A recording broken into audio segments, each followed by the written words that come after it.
नमस्कार। कार्यक्रम साहित्य सृजन में मैं नीलम त्रिखा आप सभी को नमन करती हूं और आप सभी का स्वागत भी करती हूं। और जी हाँ, स्वागत करती हूं। मेरे साथ जो हैं आदरणीय जंग बहादुर गोयल जी मेरे साथ हैं, जो कि वरिष्ठ साहित्यकार हैं और सेवा मुक्त आईएएस अधिकारी हैं। तो सबसे पहले आपको नमन करती हूं और आपका स्वागत करती हूं। नीलम जी, आपका बहुत बहुत जी। हार्दिक धन्यवाद। हिंदी, पंजाबी और अंग्रेजी में समानाधिकार लिखने वाले आप बहुत ही वरिष्ठ लेखक हैं और आपकी लगभग 2 दर्जन पुस्तकें आ चुकी हैं। कुछ पुस्तकें जो हैं वो बिल्कुल विश्व स्तर पे मैं कहूँगी कि बहुत सारी ख्याति उनको मिली है। तो सबसे पहले मैं आपसे रूबरू इस बात के लिए होना चाहूँगी कि आप ये बताएं कि साहित्य में कब से आपको रुचि हुई है? नीलम जी, मेरा बचपन जी किताबों के इर्द गिर्द ही व्यतीत हुआ। मेरे घर का सारा माहौल ही साहित्यिक और अकादमिक था। जी। तो धीरे धीरे उस वातावरण में सांस लेते हुए पुस्तकें मेरे जीवन का अभिन्न अंग बन गई और पुस्तकें पढ़ना मेरे लिए उतना ही लाजमी हो गया जितना सांस लेना है। जी जी। गोयल साहब, सबसे पहले आप मुझे बताएं कि वो कौन सा पल था, किस उम्र में आपने लेखन की शुरुआत की? लेखन से पहले मैं आपको बताना चाहता हूँ कि मैंने सबसे पहले किस उम्र में पढ़ना शुरू किया। जी। सबसे पहली किताब मैंने 4th क्लास में, क्या बात है, लाइब्रेरी में मैं उसका मेंबर बना, स्मॉल टाउन कमेटी जत्तो का, जहाँ से मैं संबंध रखता हूँ। तो वहाँ से मेरे सबसे बड़े भाई साहब ने पुस्तक निकलवा के दी, मुंशी प्रेमचंद जी की एक कुत्ते की कहानी। उस कहानी को मैंने इतनी दिलचस्पी से पढ़ा और उसके बाद मैंने अपनी माँ को वो कहानी सुनाई और माँ ने कहा कि मुंशी प्रेमचंद जी की और किताबें लेकर आना। फिर मैं छुट्टी होते ही भागा भागा लाइब्रेरी जाता और वहाँ से किताबें लेकर आता और अपनी माँ को पढ़ के सुनाता। तो इस तरह जो साहित्य के साथ जो मेरा पहला संबंध जुड़ा वो मुंशी प्रेमचंद जी के द्वारा हुआ। और मैं कहा करता हूँ कि मैं अपने पिता की उंगली पकड़कर चलना सीखा, परंतु मुंशी प्रेमचंद जी की कहानियों पर उंगली फेरते फेरते मैंने पढ़ना सीखा। क्या बात है, बहुत बढ़िया जी। और पढ़ने के साथ साथ ही मैं फिर बहुत अपने स्कूली दिनों से ही लिखने लगा और जहाँ कहीं भी मैं पढ़ा, मैं राजेंद्रा कॉलेज बठिंडा में पढ़ा, राजेंद्रा कॉलेज फरीदकोट में पढ़ा, गवर्नमेंट कॉलेज लुधियाना में पढ़ा और सभी कॉलेजों में मैं कॉलेज मैगजीन्स का स्टूडेंट एडिटर रहा। जी जी जी। तो इस तरह बिल्कुल गोयल साहब, आप जो है प्रशासनिक अधिकारी रहे हैं, बड़ी बड़ी पोस्टों पे भी रहे होंगे, तो लेखन आपने जारी रखा और मुझे ऐसा लगता है कि क्या उस दौरान भी आप लेखन में कोई पुस्तकें लेकर आए? हाँ, जिसमें हालांकि प्रशासनिक कार्यों के दौरान बेशक समय कम मिलता है जी, परंतु मेरे जो जीवन का जो आधार है, जो दिनचर्या का एक बहुत बड़ा हिस्सा है, वो सदैव पुस्तकें रही हैं। तो मैं पढ़ता भी रहा लगातार और मैं समझता हूँ कि जो लोग समय का बहाना करके कहते हैं कि हमें समय नहीं मिलता इसलिए नहीं पढ़ते, मैं समझता हूँ कि वो पढ़ना ही नहीं चाहते। जी बिल्कुल, ये बहुत ही अच्छा संदेश भी है हमारे युवाओं के लिए भी कि मुझे तो पढ़ने के लिए समय भी मिलता रहा, लिखने के लिए भी समय मिलता रहा जी। और इस दौरान मैंने अपनी नौकरी के दौरान मैंने एक शेषफिर उपन्यास लिखा जी, जो काफ़ी प्रसिद्ध हुआ और स्वामी विवेकानंद ह्यूमन बॉन्ड्स ये पुस्तक लिखी। इस पुस्तक के विषय में मैं नीलम जी आपको एक विशेष बात बताना चाहता हूँ कि जलंधर में मैं म्यूनसिपल कॉरपोरेशन का कमिश्नर था। तो उस वक्त तत्कालीन प्रधानमंत्री अटल बिहारी वाजपेयी जी जलंधर आए जी। तो मैंने उन्हें ये पुस्तक भेंट की। वो ये पुस्तक पढ़कर इतने प्रभावित हुए कि उन्होंने मुझे दिल्ली विशेष तौर पे मुलाकात के लिए बुलाया जी। मैं अपना अहोभाग्य समझता हूँ कि एक लेखक को प्रधानमंत्री जी उसकी पुस्तक पढ़कर जी बुराई। बिल्कुल। देखिए कवि के हृदय की बात कवि तक पहुंच गई। बहुत तो बड़ी बिल्कुल बहुत बड़ी हमारे बात थी, आदरणीय बहुत बड़ी अटल बात जी भी थी। बहुत जी नामी जी एक कवि जी रहे हैं। तो मैं देख रही हूँ आप बहुत सारी पुस्तकें यहाँ पर लेकर आए हैं, और एक पुस्तक जो है विश्व के कालजयी उपन्यास जी जी, इसके बारे में आपने बताया था कि मैं चाहूँगी कि मेरे दर्शकों को भी आप इसके बारे में बताएं कि ये इसमें क्या है जो खास तौर पर आप सबको बताना विशेष चाहेंगे। तौर पर जो मेरी साहित्य में और विशेषतः पंजाबी साहित्य में जी जो पहचान बनी वो विश्व साहित्य शाहकार नावल जी और जो बाद में विश्व साहित्य के कालजयी उपन्यास संवाद प्रकाशन से प्रकाशित हुए, ये 5 खंडों में पुस्तक है, जिसमें विश्व के जो क्लासिक उपन्यास हैं, जी वो 65 क्लासिक उपन्यास इनमें दर्ज हैं, जिनमें वार एंड पीस भी है, एना कैरेनिना भी है, प्राइड एंड प्रेजुडिस भी है, क्वाइट फ्लोज द डॉन भी है। जी मतलब जितने भी उपन्यास 400 वर्षों में लिखे गए हैं वो उनका मैंने इसमें एक पुनर्कथन किया है। जी पुनर्कथन के अतिरिक्त उपन्यासकार के बारे में, उस तत्कालीन परिस्थितियों के विषय में, और साथ में उपन्यास की जो कथा है उसे रोचक ढंग से मैंने बयान की है। और मुझे खुशी है इस बात की कि इस पुस्तक माला ने जी एक विशाल जो पाठक वर्ग है जी वो तैयार बिल्कुल, किया है। बहुत बढ़िया। और जी हाँ, एक यूं तो आपको बहुत सारे सम्मान मिले हैं, और मुझे अभी पता चला कि हाल ही में आपको भारतीय एकेडमी से भी सम्मान नहीं, मिला भारतीय है। क्या, हाँ, चंडीगढ़ साहित्य अकेडमी से भी मुझे मिला है। एक्सेलेंस का अवार्ड मिला, लाइफ पंजाब से, वो पंजाब गौरव का कला परिषद से। जी ये किताब और एक जिसका आप जिक्र साहित्य कर रहे हैं, संजीवनी जी, ये साहित्य संजीवनी शॉर्ट लिस्ट हुई जी इस बार के पंजाबी की पुस्तकों में जो साहित्य अकादमी में हुई हैं, उसके लिए ये शॉर्ट लिस्ट हुई। ये साहित्य संजीवनी की थोड़ी सी इसकी मैं आपको बैकग्राउंड बताना चाहता हूँ। आज से 10-12 वर्ष पूर्व जी मैं किसी असाध्य रोग से पीड़ित था जिसका कोई इलाज नहीं था। तो मैं मानसिक और शारीरिक रूप से बहुत ही पीड़ा में था। जी तो मेरी सारी सोच जो है वो शरीर केंद्रित, जिसे कहते हैं ना बॉडी सेंट्रिक, शरीर केंद्रित हो गई थी, और मेरे पास सिवाय दर्द निवारक गोलियों के और कोई चारा नहीं था।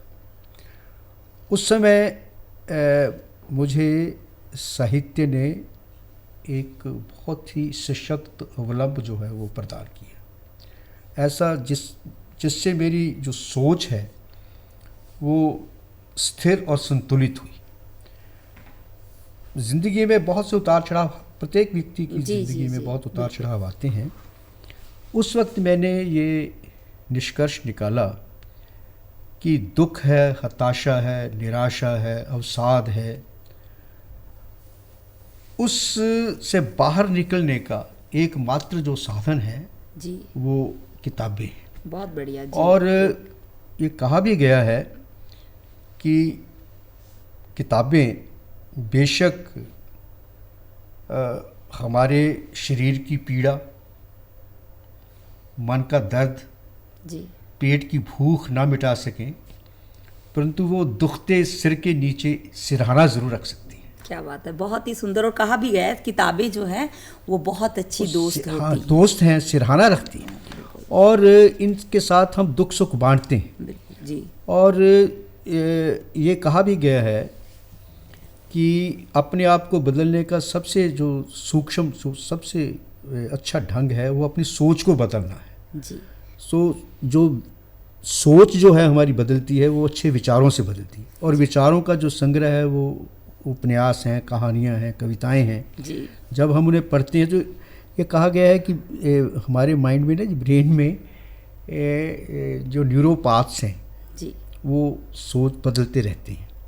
अगर हमारी सोच में कहीं पे ठहराव आ जाए तो तो उसी वक्त हम डिप्रेशन में चले जाते, क्योंकि एक जो साइक्लिक थॉट हो जाता है, साइकिल की तरह एक चक्कर, एक विचार घूमता रहता है। जी, जी, उस विचार को तोड़ना बड़ा आवश्यक है। जी गोयल साहब, आपके पास बहुत सारा ज्ञान का भंडार है कुछ नहीं और ऐसे। एक ऐसी ही पुस्तक मोहब्बतनामा, हाँ जी, देखिए है ना कि मोहब्बत के सिवा दुनिया में कुछ नहीं। और जी हाँ, मैं दर्शकों को भी बताना चाहूँगी कि बहुत सारी ऐसी चीज़ें हैं कि कौन कहता है मुझे ठेस का एहसास नहीं, और ज़िंदगी एक उदासी है जो तुम मेरे पास नहीं। तो बहुत सारे लोगों की इस तरह की बातें आपने मोहब्बतनामा में लिखी हैं। तो मैं चाहूँगी कि मेरे दर्शकों को भी आप इस पुस्तक के बारे में थोड़ा सा बताएं। हाँ,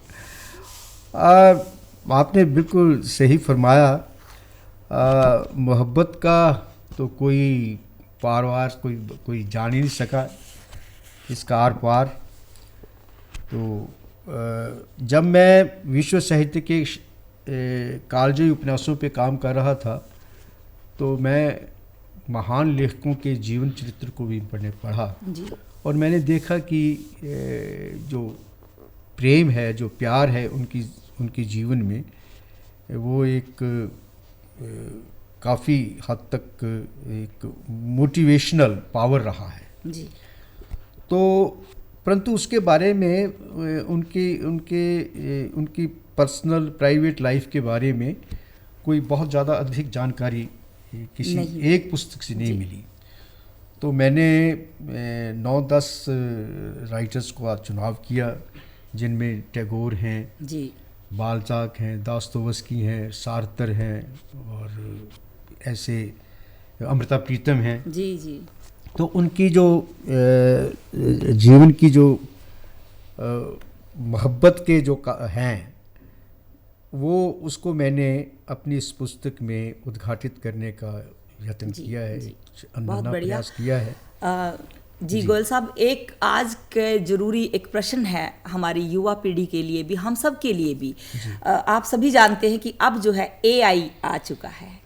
तो मैं चाहूँगी कि क्योंकि आपने इतनी सारी पुस्तकें लिखी हैं, इतना अनुभव है जीवन का, और मैं बिल्कुल अपने दर्शकों को बताना चाहूँगी कि हमारे जो युवा 80 वर्ष, जो मैं कहूँगी 80 वर्ष में इस समय है आप, और अभी हाल ही में आपकी जो 2 पुस्तकों का अभी लोकार्पण भी हुआ है। जी, जी। तो इसके लिए बधाई भी देती हूँ। लेकिन मैं ये जो सवाल आपसे करना चाह रही हूँ कि इसको आप कैसे देखते हैं?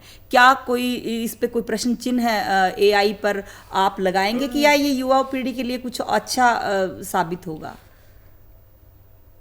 देखिए नीलम जी, ऐसे है कि मैं इस विचारधारा का व्यक्ति हूँ और आशावादी हूँ कि घड़ी की सुइयों को पीछे नहीं मोड़ा जा सकता। जी। हमें समय के साथ चलना होगा। जी। जो AI है या आर्टिफिशियल इंटेलिजेंस के युग में हम प्रवेश कर रहे हैं, ये बहुत हद तक सहायक सिद्ध होगी। जी। और इसने विशाल जो है वो नॉलेज के, इन्फॉर्मेशन के वो दरवाजे खोले हैं। जी जी। और जीवन के और ज्ञान के कई क्षेत्रों में इसकी जो भूमिका है वो बहुत ही महत्वपूर्ण रहने वाली है। जी जी। जहाँ तक साहित्यिक क्षेत्रों का उसका डर या भय है, वो यह है कि कोई आइडिया आप दें तो उसके अनुसार वो कविता भी जी बिल्कुल, कहीं ना कहीं साहित्यकार या जो लेखक जो खुद इतनी मेहनत करके लिखते हैं, वो अपने आप में कहीं ना कहीं ये भी सोचते हैं कि जो नए लोग हैं वो कहीं से भी कुछ उठाते हैं और इस AI की मदद से वो अपने आप को एक महान लेखक साबित कर रहे हैं, जबकि ये गलत है कहीं ना कहीं। तो इस पे विश्वसनीयता पर भी कोई ना कोई। हाँ नीलम जी, ऐसे है कि मानव हृदय के जो उद्गार हैं जी, जब हम लिखते हैं तो उसमें हमारी भावनाएं सम्मिलित होती हैं। भावनाओं के बिना तो जो कविता है वो उस शरीर की भांति है, मृत शरीर की भांति है, जिसमें आत्मा नहीं है, जिसमें जीवन का स्पंदन नहीं है। तो उसी भांति AI से निकली हुई जो कविता है वो प्राणहीन कविता होगी, जी जी हाँ, आत्माहीन, और कभी मंच आत्मविहीन। पर उसे बोलने का मौका उसे मिलेगा नहीं, तो नहीं, वो वो उसके तो ना पास कुछ भी नहीं होगा। जगह जगह से इकट्ठी करके जी, जी। वो शब्द जाल तो हो सकता है। जी तो आप उसमें लिखिए कि आप कीट्स के अंदाज की कविता मुझे बना के दो, कीट्स के अंदाज की कविता बना देगा, बच्चन जी की कविता बना, पर वो मधुशाला वाली धड़कन थोड़ी होगी उसमें। बिल्कुल, और वो भाव भी वो उसके भाव अंदर जो बिल्कुल भाव नहीं रहित जो है, भावों की सरिता है, जी जो निरंतर प्रवाहमान है कविता में और साहित्य में, वो वहाँ पे नहीं है। वो आप लिखें वहाँ पे कि what do you feel about it, जी जी उसका जवाब आएगा एकदम कि मैं फील नहीं करता। जी, बहुत ही बढ़िया। और मैं एक सवाल और कि आप अनुवादित के तौर पर जाने जाते हैं, कहीं पुस्तकों का आपने अनुवाद किया है, इसके बारे में भी मैं चाहूँगी कि मेरे हाँ, दर्शकों को अनुवाद बताएं। बहुत ही एक महत्वपूर्ण विधा है। मैं तो इसे बहुत एक गंभीर साहित्य की विधा मानता हूँ कि साहित्य जो है वो मूल रचना का दूसरी भाषा में पुनर्सृजन है।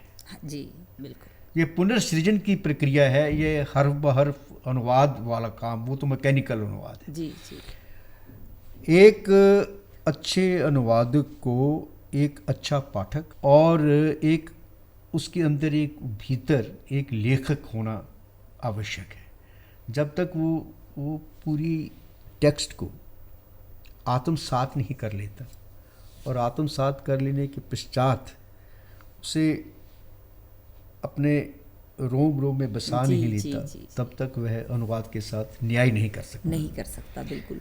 मुझे एक उदाहरण याद है कि 100 Years of Solitude, जो मार्केस का, गैब्रियल गार्सिया मार्केस का संसार प्रसिद्ध नावल है, उन पे नोबेल प्राइज़ मिला। तो उसके अनुवादक को मार्केस ने ये कहा कि आपका अनुवाद मेरी मूल भाषा में लिखे स्पेनिश से बेहतर से है, भी अच्छा है, बहुत बेहतर बढ़िया। है। आपका अनुवाद मेरे लिखे से बेहतर है। अब हम रशियन लिटरेचर या जितना भी स्पेनिश लिटरेचर या लैटिन अमेरिका का लिटरेचर जो पढ़ते हैं, वो हम अंग्रेज़ी में अनुवादित पढ़ते हैं, जी, तो ऐसे लगता है कि जैसे वो ओरिजिनल। गोयल साहब, एक बात मैं और भी पूछना चाहूँगी, कोई ऐसी पुस्तक जिसके बारे में आप हमारे दर्शकों को बताना चाहें और जिसने आपके जीवन में भी थोड़ा सा एक मोड़ का रूप लिया है, तो मैं चाहूँगी अगर कोई ऐसी पुस्तक है तो उसके बारे में भी जरूर बात करें। जीवन में जो देखिए ऐसे है, मैन सर्च फॉर मीनिंग, जी विक्टर फ्रैंक की किताब है। जब मैं बहुत पीड़ा के दौर से गुज़र रहा था, तो उस समय मैंने उसमें से एक वो पढ़ा, प्रकृति आपको आपकी सहन शक्ति से अधिक दर्द नहीं देती। जी तो ऐसे ऐसे पता नहीं कहाँ कहाँ से कोई जो ऐसे शब्द हैं जो आपको मंत्र की तरह है, एक औषधि की तरह है, एक मैं समझता हूँ कि एक जैसे इमरजेंसी ड्रग की तरह आपको जीवनदायिनी दवा की तरह असर करते हैं। इनमें मैं एक पुस्तक का ज़रूर वर्णन करना चाहूँगा, वो है लाइट फ्रॉम मैनी लैम्प्स। जी लाइट फ्रॉम मैनी लैम्प्स, ये पुस्तक हमारे पूर्व राष्ट्रपति अब्दुल कलाम जी को, डॉक्टर कलाम साहब को भी उनकी प्रिय पुस्तक थी, जो हमेशा वो अपने साथ रखते थे। जी उस किताब से मैं बहुत ज़्यादा प्रभावित हुआ। आज की पीढ़ी को आप साहित्य के माध्यम से क्या संदेश देना चाहेंगे?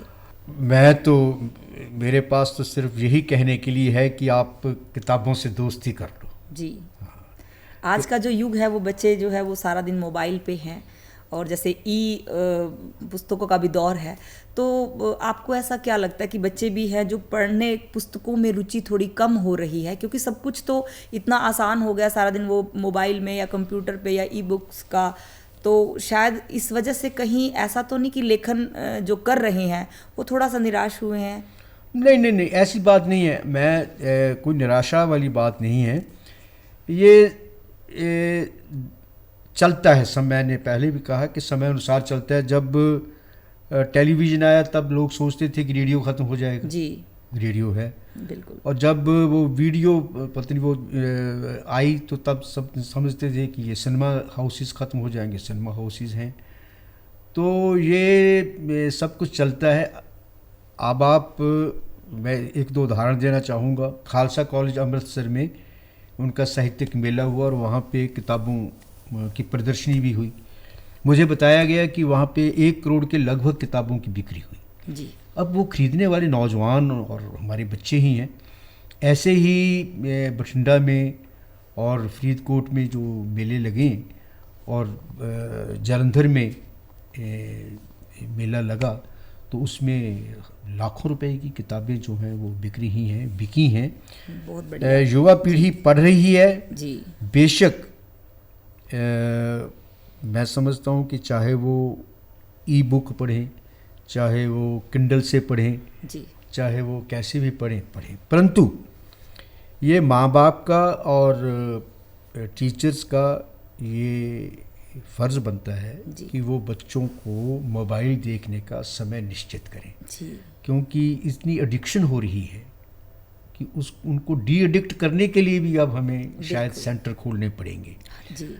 और जो स्पैन जो हमारा मेमोरी का जो स्पैन जो पीरियड है ना वो कम हो रहा है, रिटेंशन पीरियड कम हो रहा है। जी जी। तो बच्चों में बिल्कुल। हाँ, देखिए ये चिंता का विषय भी चिंता है का कि विषय है। आजकल जो है बिल्कुल छोटे छोटे बच्चे हाथों में मोबाइल लेके रखते हैं, बहुत गेम चिंता। खेलते हैं और कहीं ना कहीं पेरेंट्स भी ये लगता है कि हम जो है उनसे थोड़ा सा अपने निजी में हस्तक्षेप ना करें और कहीं ना कहीं वो बच्चों को मोबाइल में दे देते हैं, फिर वो बड़ा होकर उनकी आदत बन जाती है।